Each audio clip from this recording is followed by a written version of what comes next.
Welcome backstage, Conspiracy Realist. We are bringing you a classic episode, and before we do, while you're just kicking it with us in the figurative green room, I have to ask, do you guys like lights in general? Yeah, I love them. Colored ones, you know, white ones, black ones. The black ones are fun. They make things look real trippy in the dark. They teach you a lot about hotel rooms. That's also true. That's a different kind of trippy in the dark. Yeah. What did they call that? It was like color therapy or something like that. It was labeled in some strange way. The blue and red lights that were in a recent hotel we visited. Right. I really like lights when they come together to form the shape of Diablo characters, like as on my monitor, basically. I like lights that are tempting. You know, I like lights that tease you a little bit, flirt you off the expected route. Sometimes they're called Will of the Wisp. Sometimes they're called Spook Lights. And in today's classic episode, we went with the title Ghost Lights. You might be surprised by how many people feel that they have encountered this phenomenon and by just how many different explanations there are for it. I think we were all surprised by the responses from our fellow conspiracy realist. Oh, absolutely. And hey, it's still not too late to let us know what you think after you listen to this classic episode. From UFOs to psychic powers and government conspiracies, history is riddled with unexplained events. You can turn back now or learn the stuff they don't want you to know.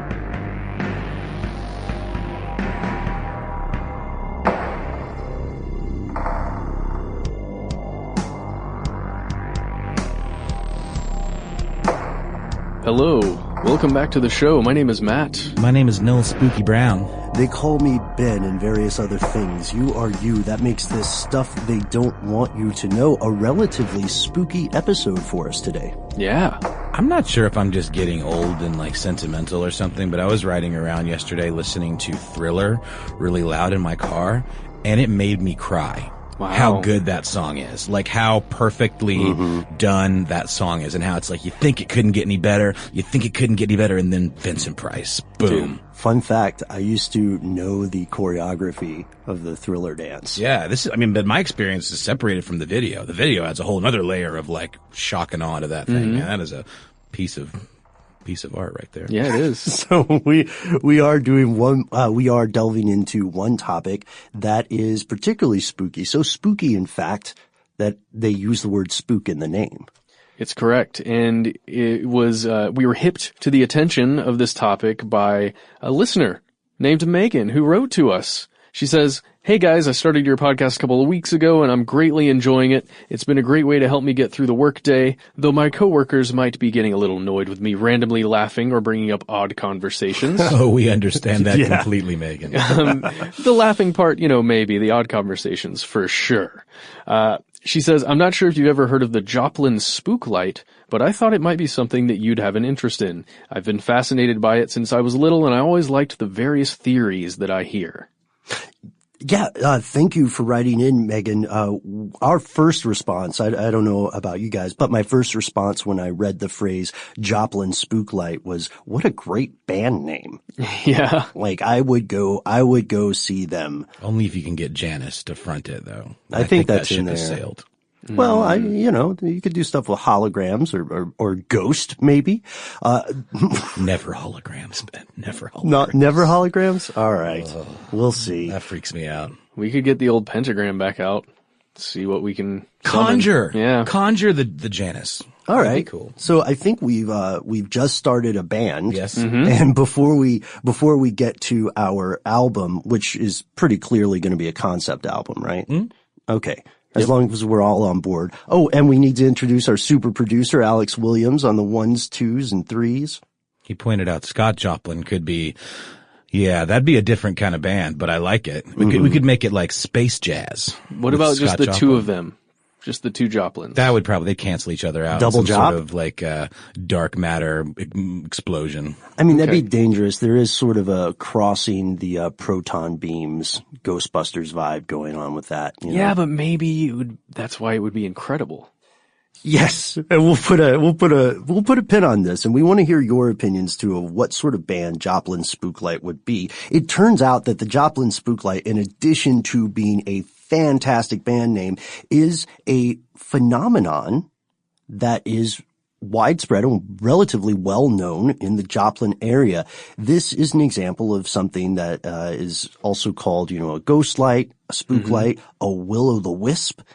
And how have we not made an episode on this? We haven't, right? Because have we been through the feed to double check? It's okay. I think we're good. We've talked about ghosts a lot, and I think this has come up in the periphery before. Sure. But we've never actually delved into it. I will say, for a fact, Stuff to Blow Your Mind, our sister podcast, what do you call it? Compatriots? What should I call it? Peer podcast? Stuff to Blow Your Mind, our peer, that's hard to say.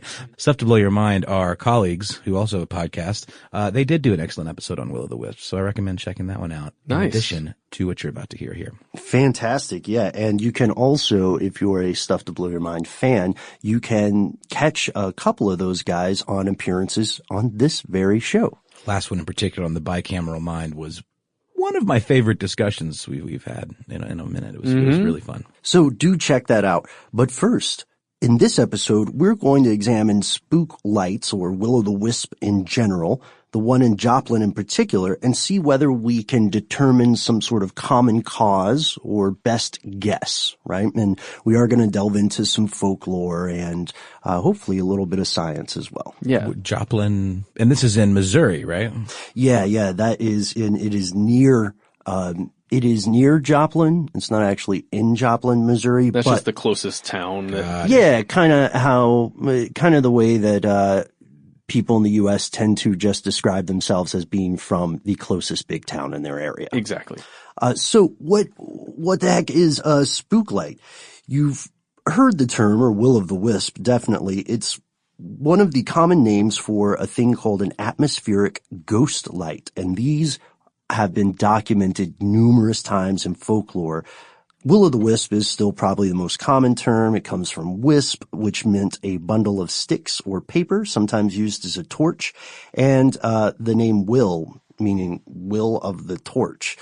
Jack-o'-lantern, Jack of the Lantern, has a similar meaning. They're also called ghost lights. You'll hear folklorists call them orbs. Paranormal enthusiasts have names for them as well. My favorite, though, is ghost candles.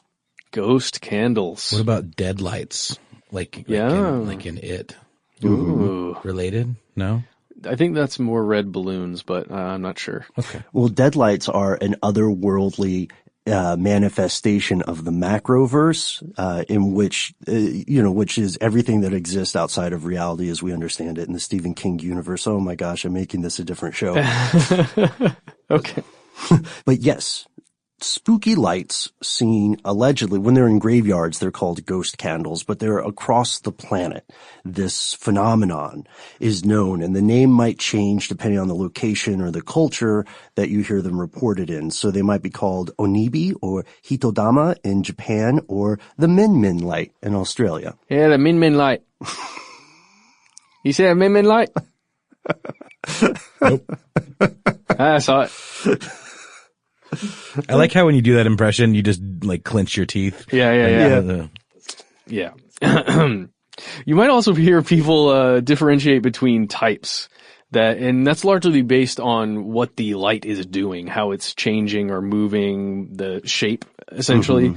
And so to people who believe there's some kind of supernatural reason behind or occurrence behind these, they might be thought to move in ways that would be naturally occurring to some animal or something that has a will, something that can choose to move in a way, right? Something that's sentient, right? Mm-hmm, So yes. maybe there would be, for instance, a legend about a jilted lover who was murdered, and the spook light traces the path of their dying steps, or it's searching for something, or it's a malicious spirit which is trying to lure you further and further into the bog. Yeah, someone who got killed on a road at a certain place, and then all the way down on the other side of the road, miles away, you can still see like the spirit of the person just going on their path down the road as they died. And this, I know this sounds like it went morbid really quickly, but these... But they're ghost lights. Yeah, they're ghost lights. And these things have been around for a long, long time. And when mortality rates were much higher or distributed differently, it was much more plausible to think, well, people die all the time in childbirth or below the age of 13. So you would also hear Will of the Wisps being like parents, mothers, or kids. And so you can hear them called wandering spirits or the work of devils in Japan or fairy pranks in Europe. And the Japanese word is yokai, right? Which is, there's a cartoon called Yokai Watch. Have you heard of this? Yeah. It's sort of like Pokemon, but they like live in a watch or something. Maybe that's just a branding tie-in. I don't know. But yeah, but the Yokai Inn, is also a Takashi Miike fantasy film called like The Great Yokai War, which is all about like these kind of like gremlin-y, like, Japanese monsters and like living in the underworld. And it's kind of like a rollicking Goonies style adventure by a pretty schlocky horror directors, so it's always fun to see them go in different directions.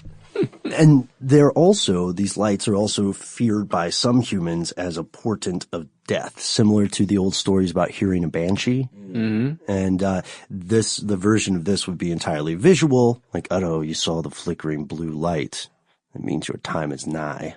And then in other parts of the world, there are folk beliefs that supernatural fires of some sort appear where treasure is buried or hidden somewhere away from regular view. But with this fire, maybe you can figure out where it is.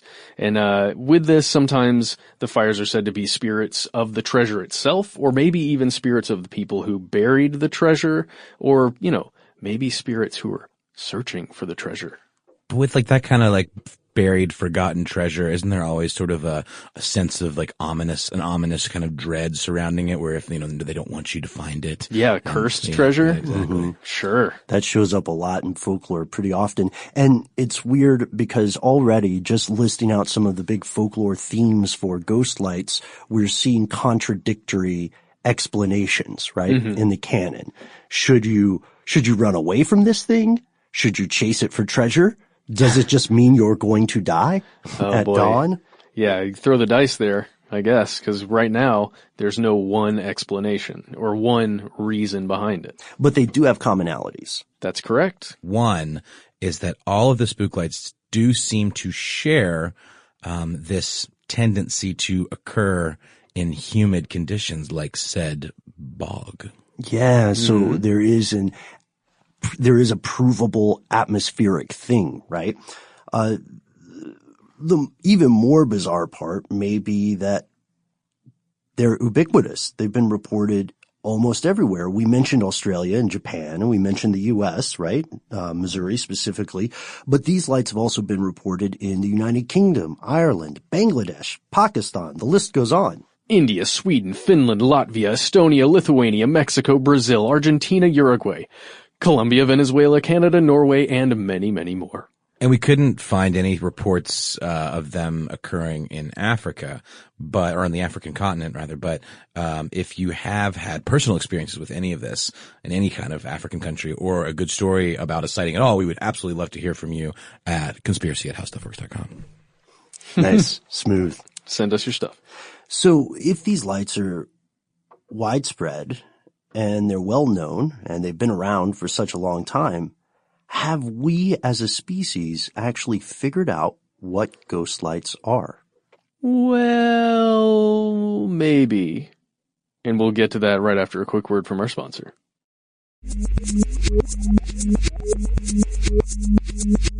Here's where it gets crazy. Nice cliffhanger before the ad there, Matt. Yeah, I just wanted to do one of those. I think it worked. Okay, cool. To get to the crazy part, let's look at some specific examples of these atmospheric ghosts. And we'll start with Megan's suggestion, the Joplin, Missouri Spook Lights.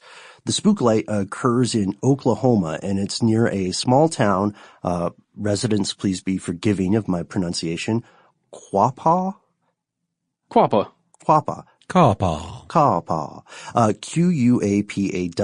However, because it's most often seen from the east, it's been quote unquote attached to the tiny hamlet of Hornet, Missouri, and the larger area of in a larger context, the better known larger town of Joplin. Yeah, and just for some simplicity there, it's occurring in Oklahoma, but you're mostly seeing it, or where it's mostly reported from, is across the way in Missouri. Just for an understanding.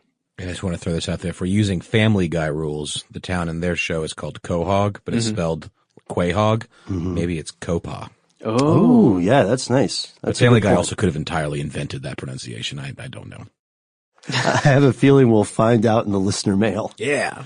According to the legend, and this is pretty interesting, it dates back a while, you'll hear people say that this light was first seen by Native Americans along the Trail of Tears in 1836. So from a folkloric perspective, it's tied to that great tragedy.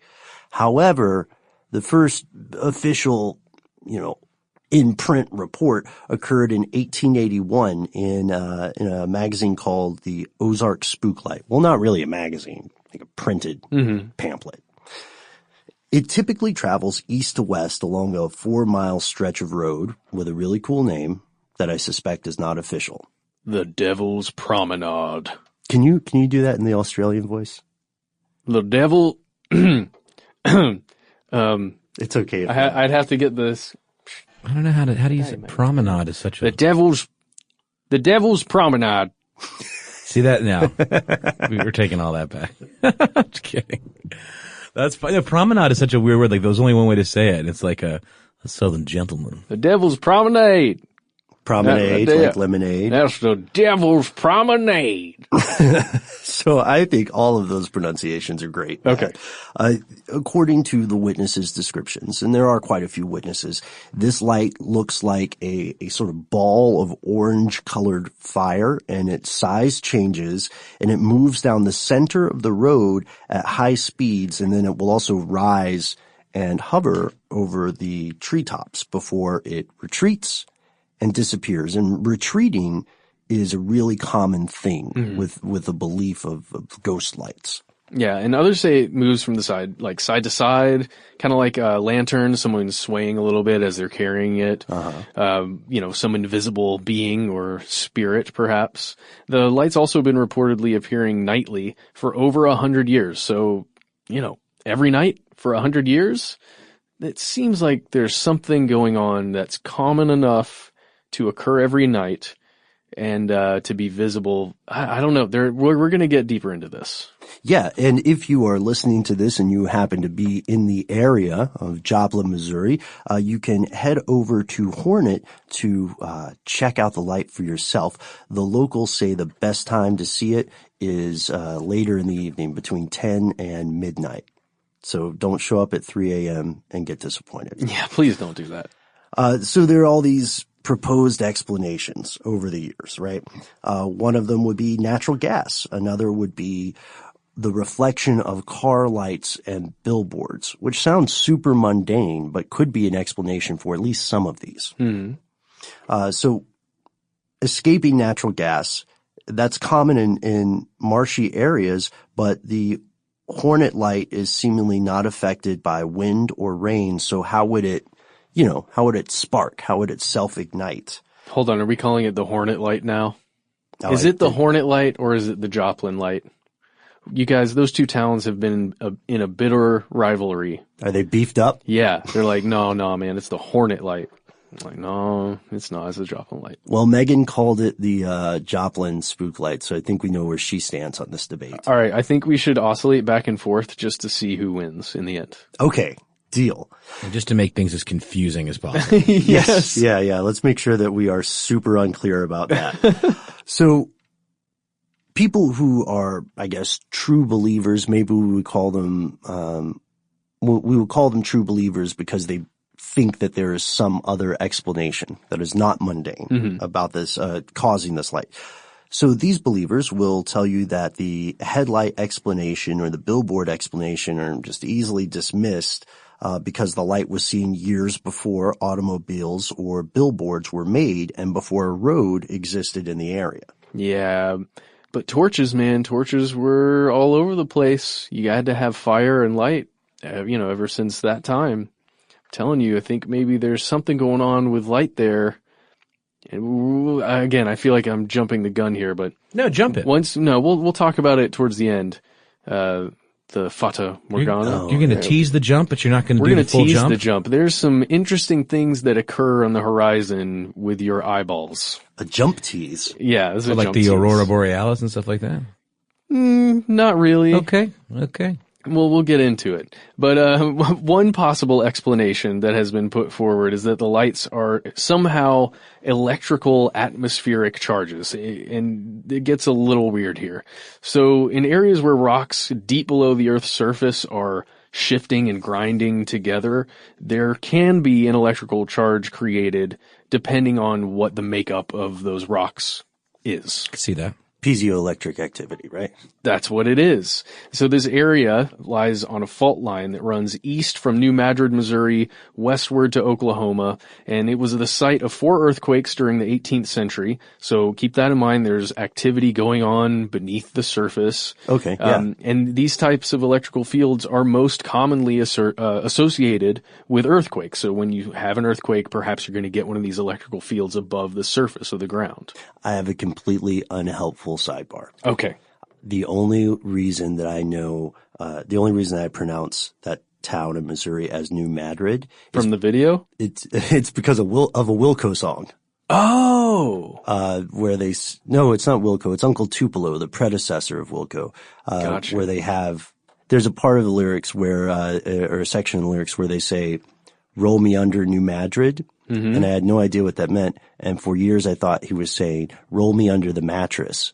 And I thought, wow, Uncle Tupelo is a little darker than those jaunty country twang rhythms would have you believe. Well, There's some pathos in there, my friend. Yeah, there is. Do you remember when we made the video on the New Madrid fault? Oh, yes. And we called it the New Madrid fault the whole time? Yeah. Yeah. Sorry. How'd the internet take to that? People are very helpful Sure. in pointing out things like that. Matt, did you just roll +1 on diplomacy? No. Yeah, that was a YouTube video. You can check it out. That's on me. I mispronounced the name of the town. I didn't catch it either, so.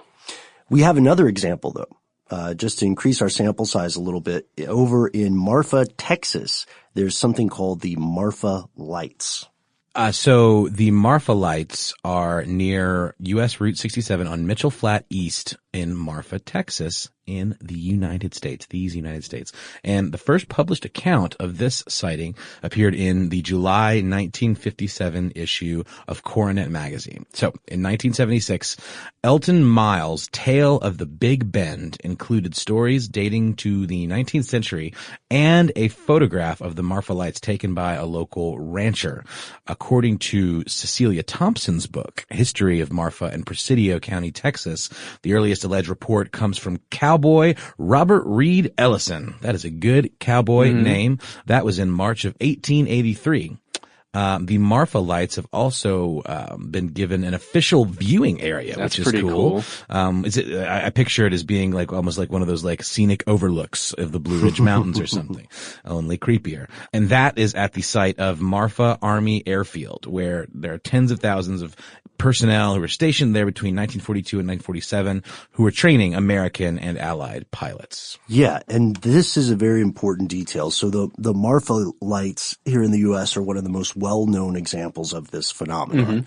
So that means that these are probably the lights that are seen most often by the most people. I mean, the fact that they have a viewing area itself speaks volumes. But here's a detail that's important and maybe throws the paranormal allegations a little askew.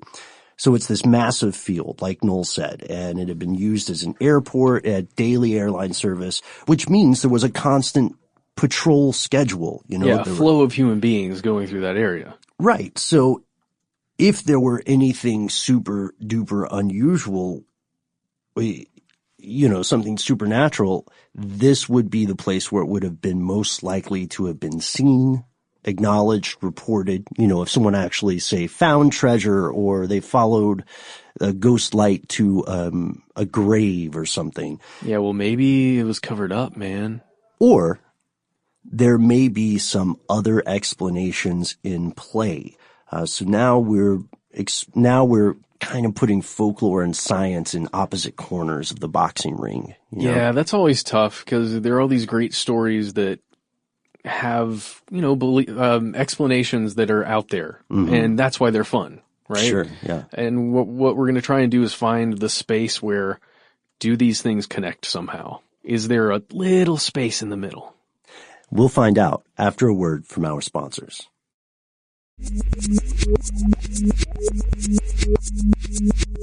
All right, so of the explanations that have been proposed by various scientific minds, we have chosen the top contenders, and let's explore them a little bit. One is super fascinating. It's the idea of bioluminescence.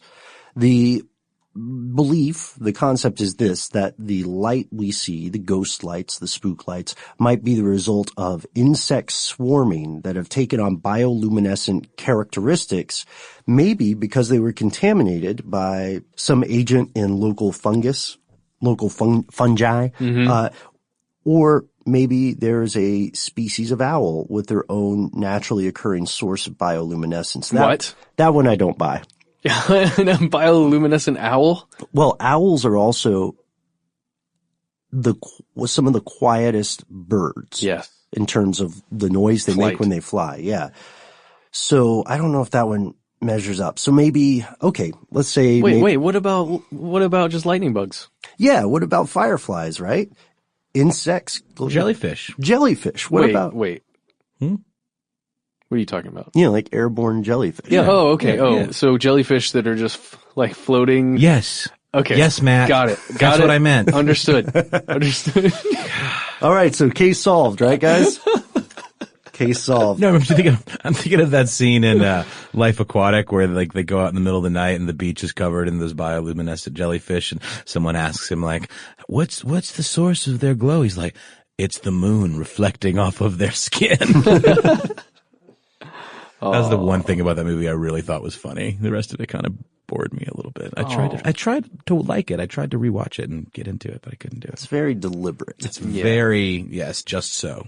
What's that old, it's a joke from Family Guy that got stuck in my head years ago when they're trying to argue in pretentious terms about The Godfather.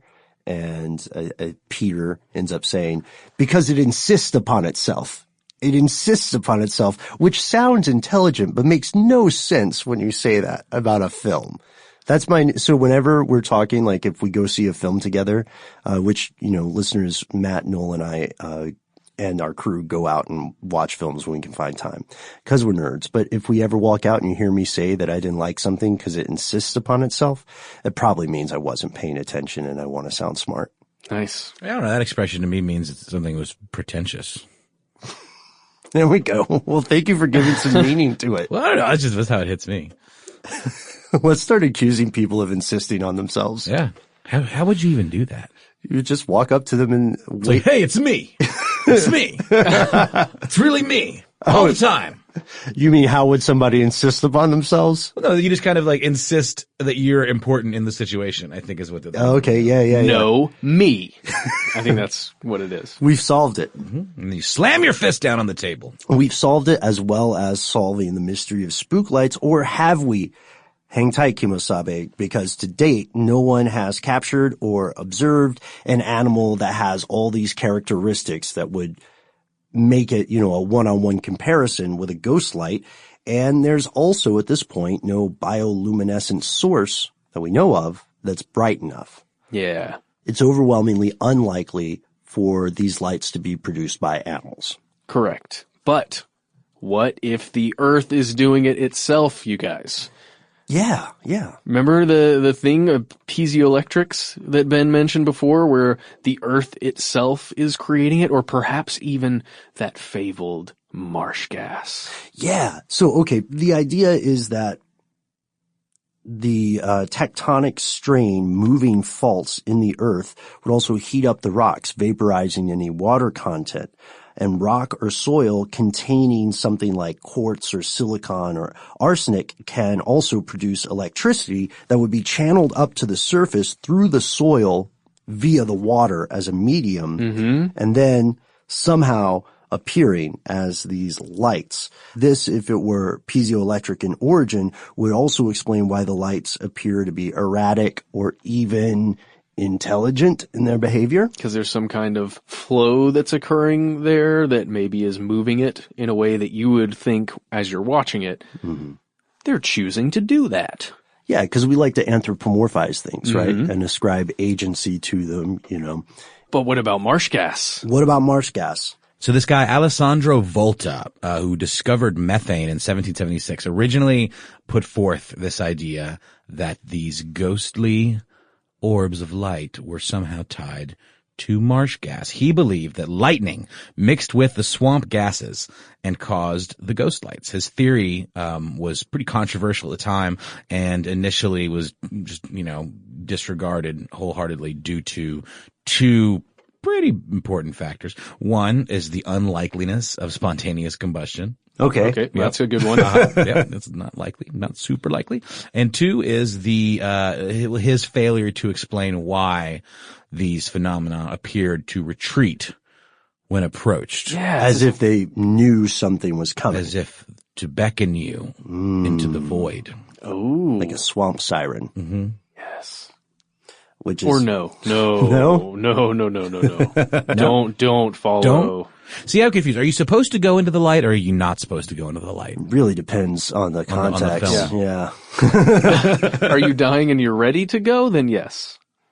Right? That's the whole point. That's the only time you go into the light. But wasn't there a poltergeist thing where it says don't go into the light? Yeah, because the actual poltergeist, the dead cult leader, is trying to take Carol Ann's enormous power. I've never seen Poltergeist, Ben. You just spoiled Poltergeist for me. No, I didn't even tell you the coolest part. Dead cult leader, though.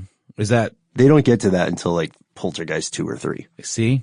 You've spoiled the whole franchise for me, dude. Yeah, let me go ahead. Let me make it worse. The guy, who is that guy who had a show called Coach? He's the dad. Oh, what the hell is his name?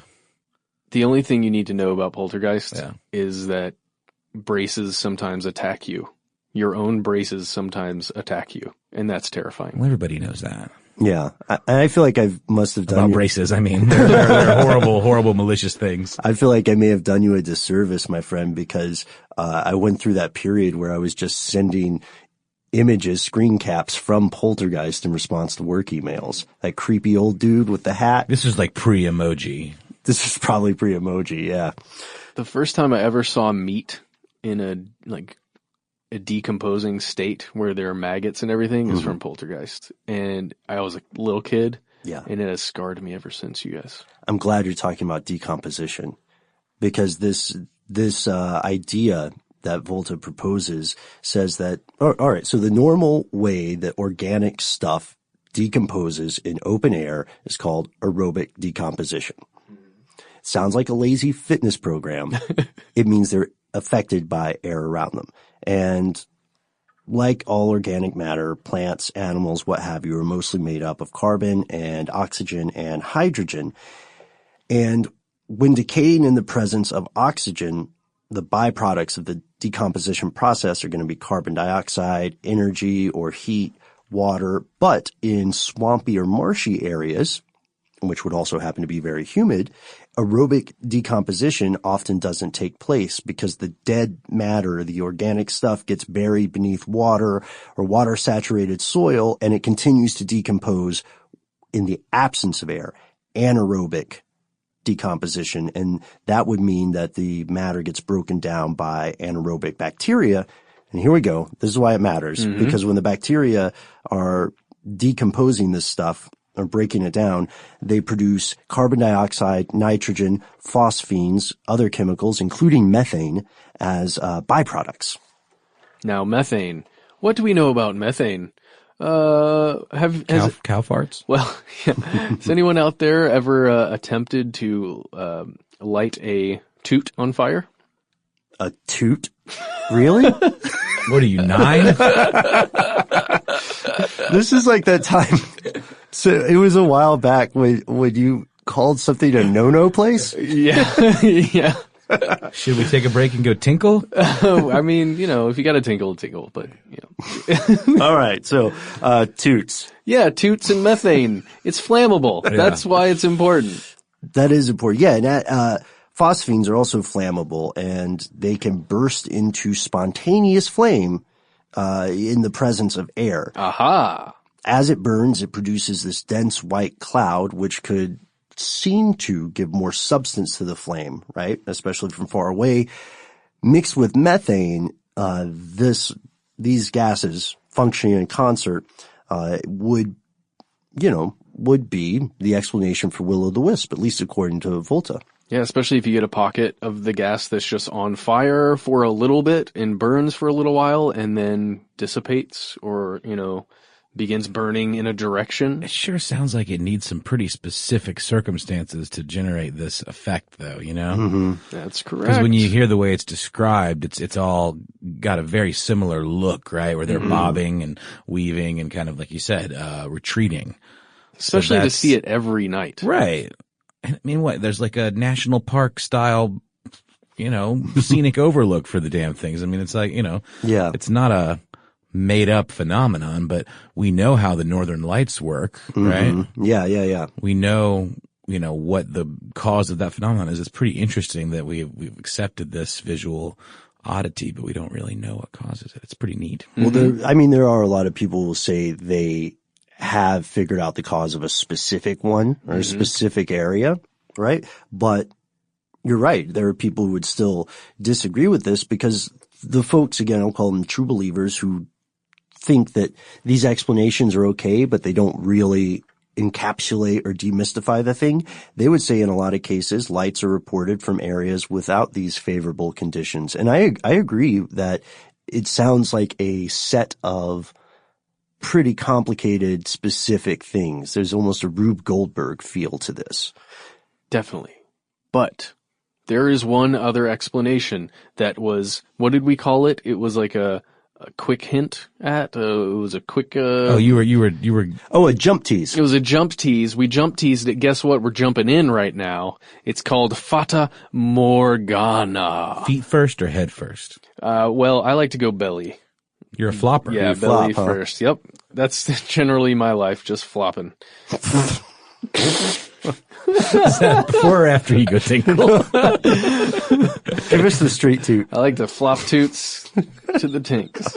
All right. So what's a Fata Morgana? So this is a third hypothesis, and this is that the lights are a result of optical illusion occurring in the observer.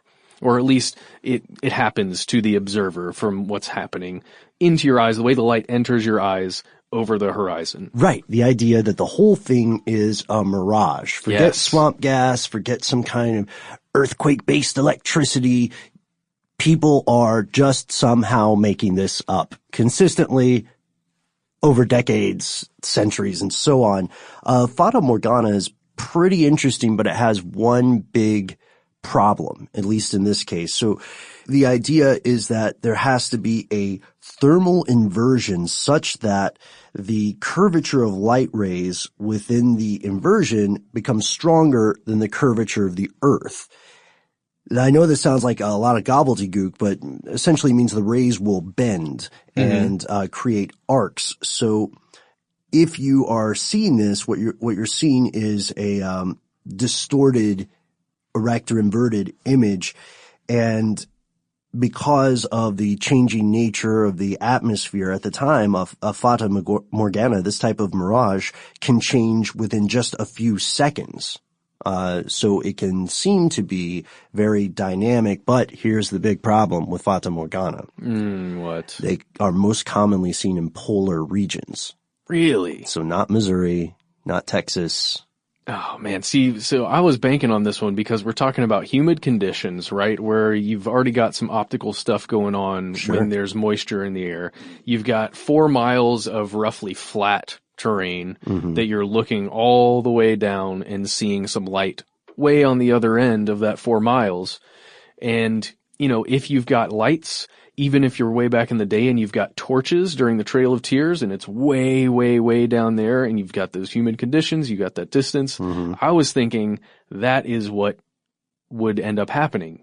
You could, it might look larger, it might look to be moving differently than it actually is because of this Fata Morgana, but dang it, I really thought I was onto the figuring it out right there. Well, I mean, don't dismiss it entirely yet. It could be some kind of mirage, but my issue with that is if it were a mirage, right? If it were some sort of optical illusion, then why would it be consistently the same? It seems much more likely that maybe there would be a busy road that somehow is reflecting light, you know? But then if these are moving cars on an interstate or a road, wouldn't that affect the behavior of the light? Yeah, but if it's a smaller road, then maybe you only have a couple cars on there at once, but there's usually a car, but only a few at a time. I don't know. I think the closest thing I can say that I've seen to this sort of like this and super common is just when it's really, really hot and you're driving and like, you know, the street is really hot and you kind of see this like faint shimmering in the air. Above the horizon. Right above the horizon kind of. And I think, you know, that's the closest thing to like a visual disturbance that I have personally witnessed. So, but that happens all the time. And all it takes is it being really hot. Yeah. So, okay. What about heat? We didn't even really talk much about temperature. We haven't, yeah. Could the temperature be affecting this? And that weird heat wave that Noel's mentioning is something that I think we've all seen, friends and neighbors. I mean, you can just walk out in a hot area and look into the distance. But could the heat create, just heat alone create this sustained ball of creepy light? I think any true explanation for one of these, and I think you probably have to take each one case as by its case. own. Yeah, I think you probably do because all the conditions in the different areas are going to be slightly different.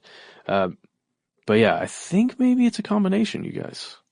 At this point, mainstream science probably agrees with you and feels it has adequately explained this phenomenon through the following causes, or a combination thereof: naturally occurring atmospheric conditions, misidentification by eyewitnesses, right? So same thing as, you know, you think it's a UFO, but it's a secret government spy plane. Still creepy. Or, you know, the Chinese lanterns that go up. I have tricked myself into believing there's a UFO with a Chinese lantern, a group of Chinese lanterns. Oh, really? Was it from the Lantern Parade or something? It wasn't the Lantern Parade. It was off Lantern Parade time, but it was for sure. That's what it was. And then, of course, we would be remiss if we did not mention the likelihood of purposeful hoaxes, which I still don't understand. I guess it's this sort of hoaxing came along before it was easy to just troll people on the internet. Yeah. A few years ago, here in Georgia, where the show is based, we heard tell, as they would say in Tennessee, we heard tell of someone who claimed they had found the corpse of a Sasquatch. Yes. Remember that? And they had it in a cooler, and they had pictures of it, and they said they were getting DNA analysis, and I think it was just a gorilla costume. Is that what it turned out to be? Yes. It definitely wasn't a Sasquatch. So we do have to, at some point, or anyone who looks into this has to, at some point, acknowledge the possibility or even plausibility of someone purposefully, you know, pulling a fast one on friends and neighbors. But here's the thing, yeah. Even if there is a perfectly good explanation for one of these things, or we can explain it away somehow through science, it doesn't make the physical viewing of one of these things any less spooky. Which makes me think it would be wonderful to see pictures of ghost lights or will of the wisps. Would they be wills of the wisp? Yeah, they would have to be wills. Will of the Wisps? Wills of the Wisp? Yeah, all because each one is a different will. Can we call them wows? The wisp is the thing that these are the wills of. So there would be only one wisp. It's the Great Wisp. Okay. And then the individual items are the wills of said Great Wisp. What if it's one will controlling all of the wisps? Well, there's a will, there's a wisp. That's all okay. I'm saying. Okay. Yes. If you are a will o' the wisper, then we would like to hear your firsthand experience, friends and neighbors.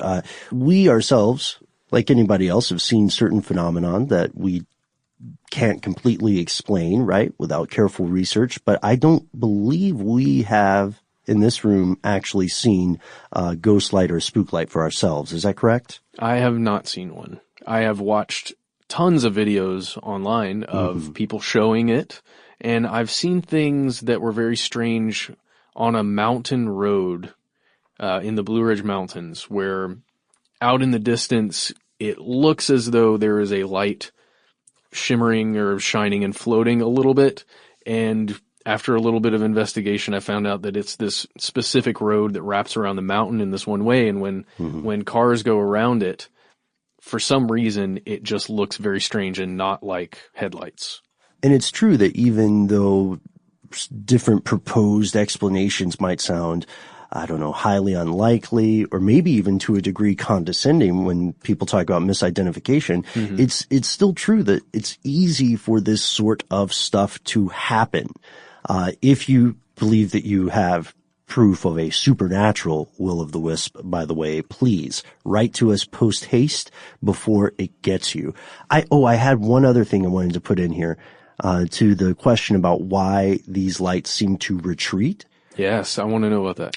Depending on how close people get before the retreat occurs, is it possible that it's a disturbance in the air of the person approaching, or from the person approaching? Interesting. I'm waiting for someone to write in and say that's not how air works. What do you call someone that's an expert in air? A weatherman? Or woman? Well, I guess it would be a meteorologist. Yeah, okay, that's fair. That's weatherman or woman is diminutive. I did not mean any disrespect to the meteorological community. They're very powerful here. You don't want to get big meteorology mad at us. Think about it. They're only a couple clicks away from controlling the weather. So, Yeah, that's true. And do check out our episode on weather modification while we're here. We've been talking so much about you, friends and neighbors, and we've been asking for you to write in, and that reminds us, what better time for Shout Out Corners? Our first shout out today. Subject: daughter of a psychic. Hey, conspiracy dudes, I'm a new listener and you guys have expressed some interest in psychic people. My mom has made a few predictions in her lifetime, mostly around death. Back in the 90s, my family went to New York and were going to visit the World Trade Center. They're on their way to cross the bridge when my mom starts completely freaking out, saying she doesn't want to go and something bad is going to happen. And she's freaking out so bad, my dad asks a police officer to help them turn around. A few weeks later, World Trade Center blew up for the first time. Whoa. Also, she predicted the death of my grandmother. She had a dream that my grandma was sitting at the edge of my father's brother's coffin. He had died a few years prior. She sat there just looking at my mom and talking to her when my mom woke up and asked my dad to take her to his mom's house. By the time they got there, she had already passed away. There's some other stuff about how she gets bad vibes about people and things, and I'm not a big believer in this stuff, but I am a big believer in her predictions. She hasn't had one in a while, but I guess that's a good thing. Thanks for doing what you do. Signed, Alina. I want to say at the very top of this reaction that I absolutely do not care what people ascribe a bad vibe to. I would listen to it. Because there's any combination of cues that your subconscious might pick up on that your conscious mind does not acknowledge. And sometimes that could translate as a bad feeling, like someone just walked over my grave, or I just shook hands with that guy and now it feels weird and I don't trust him. I think there's nothing wrong with following your gut in that regard. I mean, don't, go out and try to murder someone because you got a bad vibe off of them. Yeah, but even not to oversimplify it, but haven't you ever had a thing where you were thinking about a song and then that song came on, or I know that's like confirmation bias, or what is it where you see Bader-Meinhof syndrome or whatever, but it is a very, very powerful feeling. You know what I mean? And especially when you connect it with something that ultimately does come to pass. It's very easy. Even something as simple as hearing a song, you could almost, your brain you could very easily be convinced by your brain, which is a very clever, piece of machinery, that you made that happen, or that you somehow had foreknowledge that was going to happen, and then it was like an inclination or something like that. I've never really experienced the phenomenon in the way that she's describing like that. Don't think I've ever really known anybody that was just spot on repeatedly. But for me to really believe it, I think it would have to be repeatedly and specific. Yeah. Well, full disclosure, it is a belief in this stuff is widespread in my extended family, and they will insist to you that they have had precognitive dreams or that they have had, predictions. Yeah, that they've had the sight. It's big in Appalachia. So my in-laws are right there with you. Oh yeah? Yeah, man. But I would love to hear more of these stories. I am fascinated by this. Yes, please send them in if you've got them. I am too, and I am not downplaying these stories at all. I'm just kind of like filtering it through my own experience and my own jerky skeptic brain, I guess. But I have experienced things like this, but not quite this intense. And if it had happened to me, I might feel completely differently about it. That's true. That's true. Now I'm going to be paying close attention to every song I hear for the next day because we mentioned Bader Meinhof is going to follow me like a curse. Crimson and clover. I used to dance alone of my own volition. That's a good one. That's Alex's favorite one too. So thanks for writing in, Elena. We've got a short recommendation from the Ben Randall on Twitter. It says, conspiracy stuff, please call your drunken after show conspiracy. Hashtag do it for the kids. What? First off, have we decided that's a thing? I don't think we've decided that yet, Ben, but we're definitely it's a thinking thing. about it. We just trying to decide whether we're going to record it or not. That's what it is. That's true. What it is. I heard a funny Halloween beer pun last night. It was, would you care for a Miller Fright? You know it is, after all, the champagne of fears. Oh, wow. God. I am so delighted. Thank you for bringing that into my life. Yeah, my girlfriend told me that, and she'd heard some friends say it. I'm not going to name names, but shout out to Jess Bress. And to you as well, Ben Randall. We have not officially decided whether we're going to foray into recording this, but we appreciate all the suggestions that we found on Twitter, people were asking us if we wanted to film it. I don't know if we wanted to record it, but can't argue with a good pun, and conspiracy is pretty solid. So thank you, the Ben Randall. Our final shout out goes to Damon from Indiana. Damon says, I've been listening to every podcast so far, and I have to say it's quite the feat to get to the newer stuff. There's just so much of it. Well, you're welcome, Damon, and sorry. But I do also have a suggestion for you guys to research. I don't know how easy it would be for you to do a topic on this due to how mysterious it is. The Great Attractor. Ooh, that's a good one. Right? There are so many speculations on what this thing could be. No one really knows what it is other than a strange anomaly that's pulling everything in the universe towards it. I think it would be a cool episode, maybe fun for you guys as well. We all love looking into deep space. Agreed.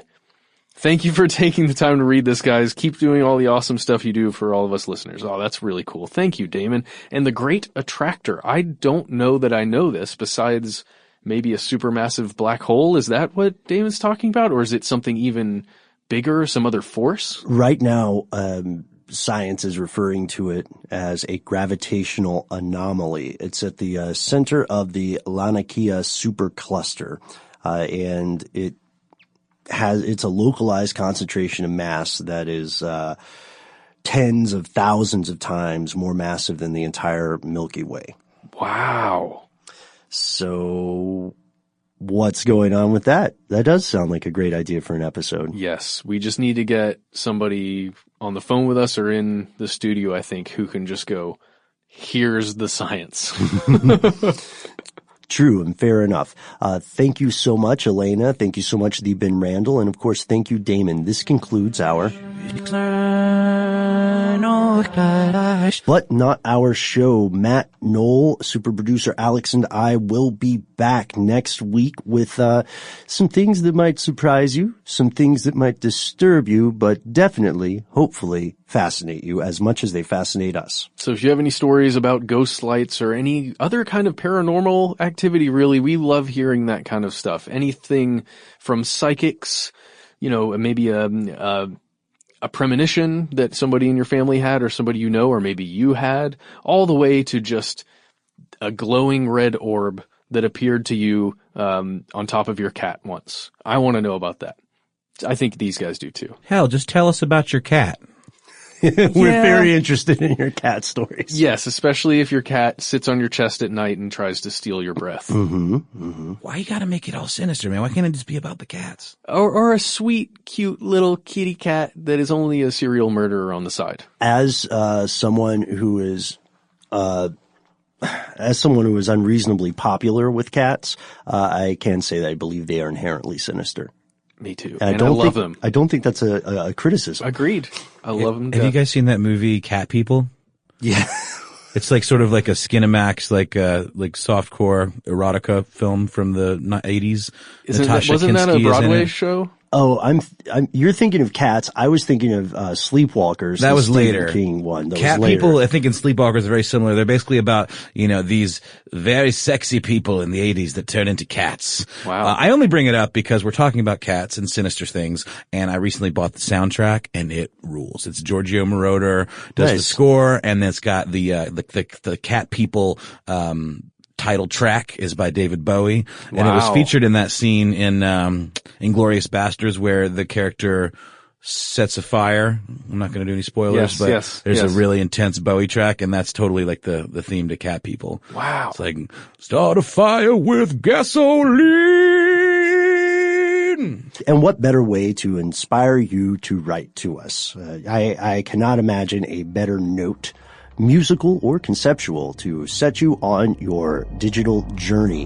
While you're on the internet, you can also find us on Instagram, and you can find us on Facebook, and you can find us on Twitter, and not Tumblr. Yeah. We're Conspiracy Stuff on most of those, or Conspiracy Stuff Show. Just type it in. You'll find us. If you don't want to do any of the social media, just send us an email. We will get it. We are conspiracy@howstuffworks.com.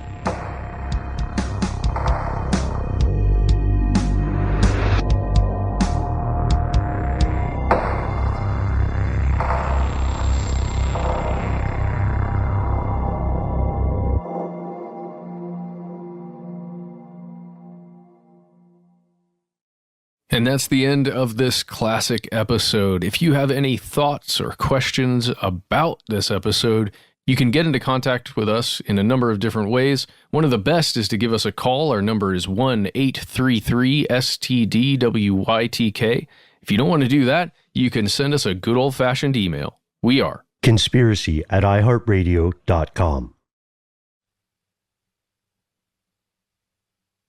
For more podcasts from iHeartRadio, visit the iHeartRadio app, Apple Podcasts, or wherever you listen to your favorite shows.